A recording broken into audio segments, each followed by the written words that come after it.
The bartender at McNelly's doesn't even ask what I want anymore. Just slides the Moscow Mule across the scarred wood and goes back to wiping down glasses. This is my third one tonight. Maybe fourth. I've lost count, just like I've lost everything else. Through the window, I can see Chase's truck parked outside the gym across the street. Same CrossFit box he's been hitting every night for the past 6 months. Same routine. Work, gym, home to his new apartment downtown. No deviation. No surprises. No me. He's different now. Harder. The soft edges I used to tease him about are gone, replaced with sharp angles and cold eyes. Last week I saw him at Whole Foods with her. Melissa. She looked like she stepped out of a fitness magazine. She was laughing at something he said, touching his arm, and he was smiling that crooked smile I used to think belonged to me. That's not even the worst part. The worst part is how our mutual friends look at me now. Like I'm radioactive. Like I'm the cautionary tale their mothers warned them about. Don't be like Sabrina, I imagine them saying. Don't destroy a good man with your need for drama. 6 months. That's all it took for my perfect life to crumble. 6 months since I had the brilliant idea to pretend I was leaving Chase, to accuse him of things he'd never done, all for a surprise birthday party that never happened. 6 months since I learned that some pranks cost you everything. But I'm getting ahead of the story. Let me tell you how I managed to turn the best man in Tulsa into someone who looks through me like I'm glass. Chase and I had been together for 4 years. We met at a Thunder Watch party at Lefty's in Midtown. He was the guy actually watching the game instead of trying to impress girls, drinking Coors Light from the bottle and yelling at the refs. I liked that he didn't notice me at first. Made him different from the Tulsa State frat boys who usually hit on me. When he finally did notice me, it was because I called him out on a bad basketball take. Something about Russell Westbrook that I can't even remember now. We argued about it for 20 minutes, him getting more animated, me getting more charmed. By the end of the night, I had his number and a date for that weekend. 4 years later, we were living together in a duplex near Riverside. Chase worked as a petroleum engineer for Phillips 66. I managed social media for a local restaurant group. We had Sunday dinners with his parents in Broken Arrow, Tuesday trivia nights at Marshall Brewing, a shared Netflix queue full of shows we'd never finish. It was comfortable, safe, predictable, maybe too predictable. I first started feeling restless around Valentine's Day. Chase had made reservations at the chalkboard like he did every year. Same restaurant, same table, same bottle of wine. He'd probably propose there eventually, I thought. Probably had it all planned out already. The ring was probably in his sock drawer, waiting for the perfect, predictable moment. Don't get me wrong. I loved Chase. Loved how he brought me coffee in bed every morning exactly how I liked it. Loved how he'd fix things around the house without being asked. Loved how he looked at me like I was the only woman in Oklahoma worth looking at.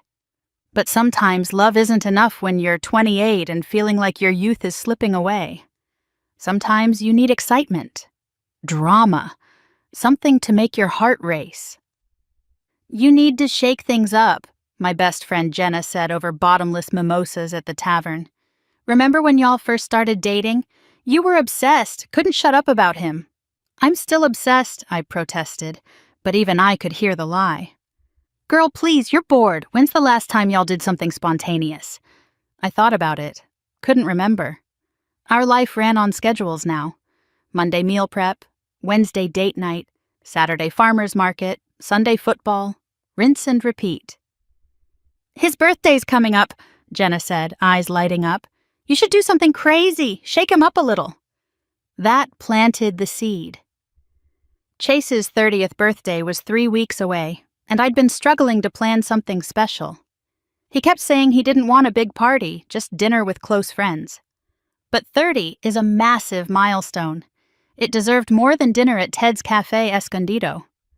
The idea came to me during my Pure Barre class 2 weeks later. I was holding a plank, sweat dripping onto my mat, when the instructor said something about pushing through discomfort to get results. Sometimes you have to shock your system, she panted. Keep your body guessing. Keep him guessing. That's what I needed to do. Shock Chase's system, remind him not to take me for granted, then surprise him with the party of his life. It was genius.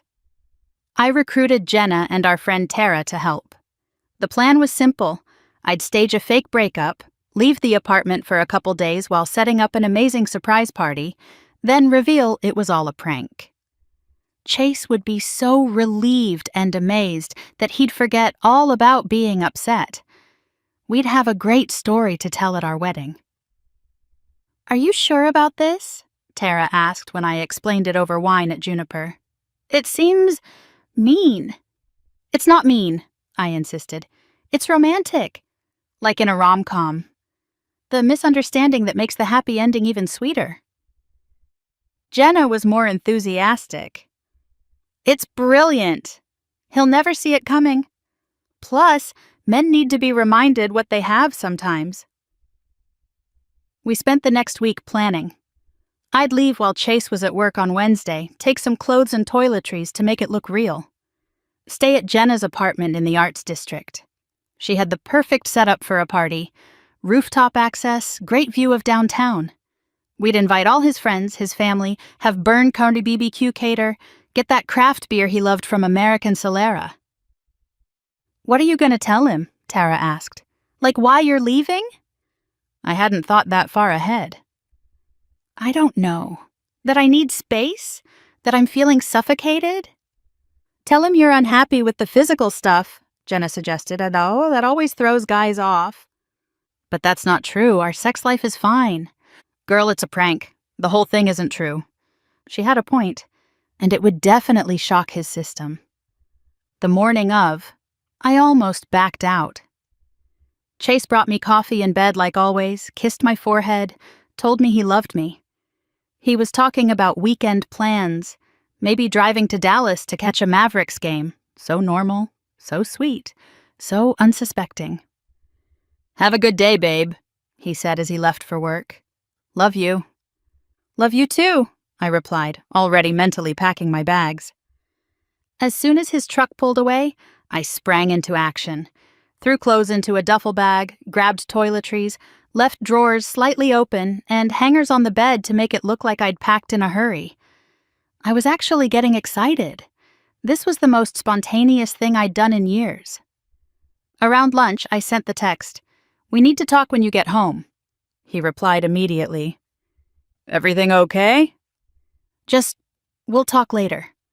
"Sabrina, what's going on? You're scaring me." I didn't respond. Let him wonder. The shock to the system was already working. I also left a note on the counter. Jenna said it needed to be dramatic to sell the surprise later. So I wrote, "I can't do this anymore. I feel like I can't breathe when I'm here. Don't look for me." At the time, I thought it sounded dramatic in a Taylor Swift breakup song kind of way, not like a cry for help. But reading it now, I get it. It reads like I was being controlled, maybe even worse. Jenna picked me up around 2. "You ready for this?"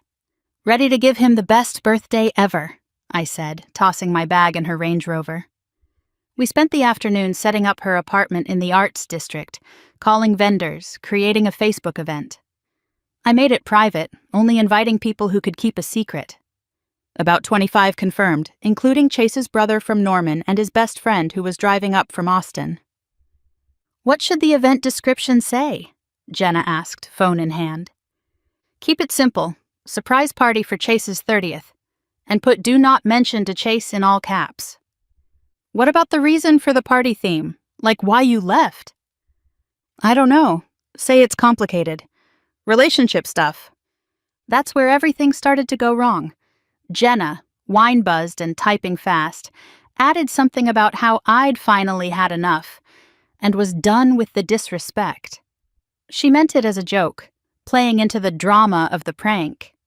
But Tara, who'd had even more wine, commented, "About time, we all know what he's been doing."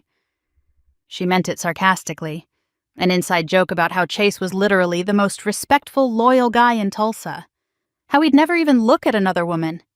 But social media doesn't understand sarcasm. Within an hour, the comments were spiraling. Friends of friends were asking what happened. Someone mentioned calling the police. My phone started blowing up with texts I wasn't reading because I was too busy arguing with the party venue about decorations. Meanwhile, Chase was living through hell. I know this part from his brother Dylan, who told me later in painful detail. Chase got home to find half my stuff gone and no explanation beyond my cryptic texts.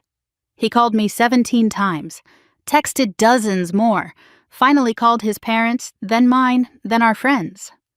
That's when he saw the Facebook posts. Not the private event, the public speculation that had somehow started. Screenshots of Tara's comment started circulating. People discussing what I must have finally had enough of. Theories about what he'd been doing. People who didn't even know us were commenting, "Men are trash," and "I'm so glad you got out safe, sis." One girl from his high school posted, "I always got a weird vibe from him. Trust your gut." It was an echo chamber of validation for a victim who didn't exist. By nightfall, Chase's entire world had imploded. His mom was crying on the phone. His boss called to ask if everything was okay, having heard rumors. His ex from college reached out to say she always suspected he had anger issues. And where was I? Drunk at Jenna's, taste-testing cocktails for the party, completely oblivious to the destruction I'd caused. I blocked Chase's number around 7. Jenna convinced me it would make the surprise better. "Let him sweat," she said. "The relief will hit harder." The next morning, I woke up to 53 missed calls from various numbers. My mom, Chase's parents, friends, even my boss. The first voicemail I listened to was from Tara, sobbing. "Sabrina, what the fuck did we do? Everyone thinks Chase is an abuser. It's all over Facebook. His cousin posted this long thing about supporting victims. You need to fix this now." My hands were shaking as I scrolled through my phone. The private event had somehow become public. The comments were a nightmare. People I hadn't spoken to since high school were weighing in on my brave decision to leave my abusive partner. Someone had started a GoFundMe for me. "Jenna," I shook her awake, "we have to stop this." She groaned, clearly hungover. "Stop what?" I showed her my phone, watched the color drain from her face. Holy shit, delete it. Delete everything." But it was too late. The internet had already decided Chase was a monster, based on nothing, based on a stupid prank that was supposed to make him appreciate me more. No one ever made it to the rooftop. By the time the party was supposed to happen, everyone was panicking, confused, or furious. Half the guest list had already messaged Jenna saying they were so sorry for what I was going through. Burnco canceled the order. We never even opened the beer. I unblocked his number and called him. He didn't answer. Called again. Nothing. 15 times, straight to voicemail. "Chase, baby, please call me back. It's not what you think. It's all a misunderstanding. Please." Finally, a text came through, not from Chase, from Dylan. "He knows about your prank. I told him, stay away from my brother. He's done with you." My stomach dropped. "It wasn't supposed to happen like this," I told Jenna. "He'll understand when I explain." "Explain what?" she snapped. "That you publicly humiliated him, ruined his reputation for a fucking party?" "You helped," I shouted back. "This was your idea too. I said shake things up, not destroy his life." We spent the next 3 hours doing damage control. Deleting posts, messaging people, trying to explain. But you can't put toothpaste back in the tube. The rumors were out there, spreading through Tulsa's surprisingly small social network like wildfire. I drove to our apartment that afternoon. Chase's truck was gone, but his brother's car was in the driveway. Dylan met me at the door, blocking my entrance. "He's not here," he said coldly, "and you're not welcome here." "Dylan, please, let me explain." "Explain what? That you thought it would be funny to destroy his reputation? Do you have any idea what you've done? His work is doing an investigation. Our mom had a panic attack. All for what, Sabrina? A party?" It got out of hand. I never meant. You never thought. That's your problem. You never think about anyone but yourself. You know HR called him in? He's on administrative leave pending an investigation because someone tagged his company in that thread. You didn't just hurt his feelings, Sabrina. You messed with his livelihood. He's not crying over you. He's terrified he's going to lose his clearance. He slammed the door in my face. I spent the next week in crisis mode, stayed with Jenna, though our friendship was strained. At first, Jenna helped me do damage control, but soon, the silence in the apartment got loud. Maybe it was guilt. Maybe it was just easier to pretend none of it was her fault. I posted explanation after explanation online, but nobody wanted to hear it. The narrative was locked in. Chase was the abuser, I was the victim, and my walkback just looked like the usual victim denial. The few friends who believed me were disgusted anyway. Even as a prank, that's sick, one said. What kind of person does that? Chase wouldn't answer my calls, texts, emails. I drove by his work, but security wouldn't let me in. Sat outside our apartment for hours, but he never came home. Finally, Dylan texted me that Chase was staying with friends and I needed to stop stalking him or they'd get a restraining order. 2 weeks after the prank, I got a formal letter. Chase was breaking the lease, wanted me to either take over the apartment or move out. All communication would go through Dylan. He wanted no contact. I chose to keep the apartment, thinking he'd eventually come home. He never did. Dylan came with movers while I was at work, took all of Chase's things, left his key on the counter with no note. The silence was the worst part, going from talking to someone every day for 4 years to nothing. No good morning texts, no check-ins about dinner, no stupid memes or inside jokes. Just silence. I started drinking more. Wine at lunch became routine. Happy hour turned into happy hours. Jenna started pulling away. Maybe guilty, maybe just tired of me talking about it non-stop. Tara moved to Dallas, claiming it was for work, but I knew she couldn't stand the shame of what we'd done. 3 months after the prank, I saw Chase for the first time. At Whole Foods, like I mentioned. He was in the produce section, carefully selecting avocados. He'd lost weight, gained muscle. His hair was shorter, styled differently. He wore fitted clothes instead of his usual baggy work polos. "Chase," I called out before I could stop myself. He turned, and for a second I saw something flicker in his eyes. Then nothing, like shutters coming down. "Hi, Sabrina," he said politely, like I was a distant acquaintance. "You look good," I said stupidly. "Different." "Thanks." He turned back to inspecting the avocados. "Can we talk, please, just 5 minutes?" "I don't think that's a good idea." "Chase, please, I'm sorry, I'm so fucking sorry. It was supposed to be—" "A prank, I know." He finally looked at me fully, and the emptiness in his eyes made me step back. "Dylan told me everything. The party, the surprise, all of it." "Then you know I never meant to hurt you. It just got out of control." "You accused me of abuse," he said quietly. "Do you understand that? You let people believe I hurt you. For a party." "I didn't accuse you of anything. People assumed—" "Because you let them. Because you thought it was funny to play games." I told myself I didn't accuse him.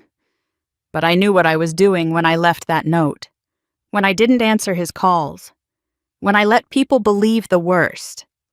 That's on me. A woman appeared beside him then. The blonde from the gym, even prettier up close. She looked between us uncertainly. "Everything okay?" she asked Chase, hand on his arm. "Yeah, just running into an old friend," he said. "Sabrina, this is Melissa. Melissa, Sabrina." Old friend. Like we hadn't shared a bed for 4 years. Like I hadn't been planning our wedding in my head. "Nice to meet you," Melissa said with that polite but firm tone women use when they sense history.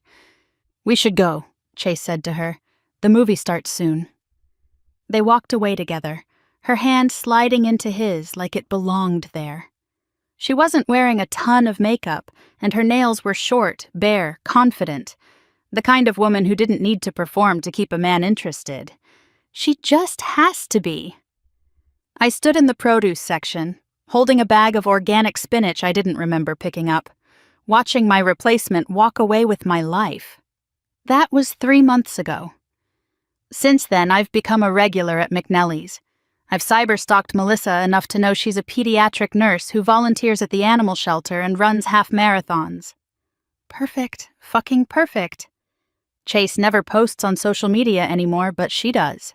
Pictures of them at the gathering place, at Thunder games, on weekend trips to Broken Arrow to see his parents. His mom comments heart emojis on every photo. The woman who used to call me her future daughter-in-law. Our friend group split after the prank. Some stuck by me out of loyalty or pity. Most chose Chase, especially after the truth came out. Can't blame them. Who wants to be friends with someone capable of such casual cruelty? I've tried dating, created profiles on all the apps, been on a dozen first dates with men who either know the story and judge me for it or don't know, and I have to lie about why my last relationship ended. The lies get exhausting. The truth is worse. My job suffered too. Turns out managing social media gets tricky when you become the cautionary tale for a viral disaster. My boss didn't fire me, but I got moved to back-end work. No more influencer events or publicity campaigns. Just spreadsheets and scheduling. Jenna and I barely talk now.